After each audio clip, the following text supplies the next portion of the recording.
સહજ ન્યૂઝ। અમરેલીના વડિયા પંથકમાં શ્વાનોનો આતંક। 7 વર્ષની બાળકી પર હુમલો કરતા બાળકીનું થયું કરુણ મોત। નમસ્કાર, સહજ ન્યૂઝ સાથે હું છું ગોપાલ ભેસાણી। અમરેલી જિલ્લાના વડિયા પંથકમાંથી હૃદયદ્રાવક ઘટના સામે આવી છે। સિંહ અને દીપડાના આતંક બાદ હવે શ્વાનોના હુમલાઓના કિસ્સાઓ ગંભીર રીતે સામે આવી રહ્યા છે। આ કિસ્સાઓથી ગ્રામજનોમાં ભયનો માહોલ ફેલાયો છે।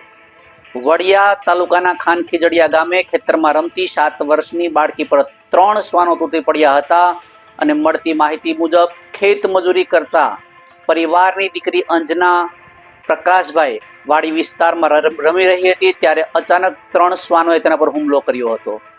બાળકીના પિતાની નજર સામે જ બનેલી આ ઘટના શ્વાનોએ બાળકીના શરીરને ગંભીર ઈજાઓ પહોંચાડતા તેને સારવાર અર્થે હોસ્પિટલમાં ખસેડવામાં આવી હતી, પરંતુ સારવાર દરમિયાન બાળકીનું કરુણ મોત નીપજ્યું હતું। આ બનાવ બાદ સમગ્ર પંથકમાં શોકની લાગણી ફેલાઈ ગઈ છે। સ્થાનિક લોકોના કહેવા મુજબ અગાઉ પણ આ વિસ્તારમાં શ્વાનોના હુમલાના બનાવો બન્યા છે, જેના કારણે ખેડૂતો અને ખેતમજૂરોમાં ભારે ભયનો માહોલ જોવા મળી રહ્યો છે। ગ્રામજનોએ તંત્ર પાસે રખડતા શ્વાનોને પકડવા અને સુરક્ષા માટે તાત્કાલિક પગલાં લેવાની માંગ ઉઠાવી છે। રિપોર્ટર રાજુ કારિયા, સહજ ન્યૂઝ, વડિયા। મારું નામ વજુભાઈ કારાભાઈ રપરા, મારું ગામ ખાનખીજડીયા।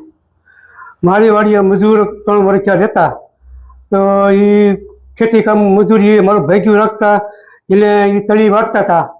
પાછળથી કૂતરા આવ્યા અને 3 કૂતરા છોકરીને ઉપાડી અને એને મારી નાખી। આથી 10-12 દી પહેલાં એક એની મોટી બેનને એ મરી નહીં, પણ એને જુનાગઢ દાખલ કરી અને એને સારો થઈ અને સારું થઈ ગયું। તો આ પાછો 10-12 દી પાછો આ દાખલો થયો।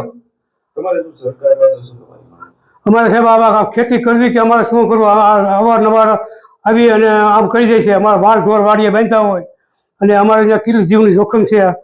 હવે બીજું શું કરીએ અમે સાહેબ? હવે અમારે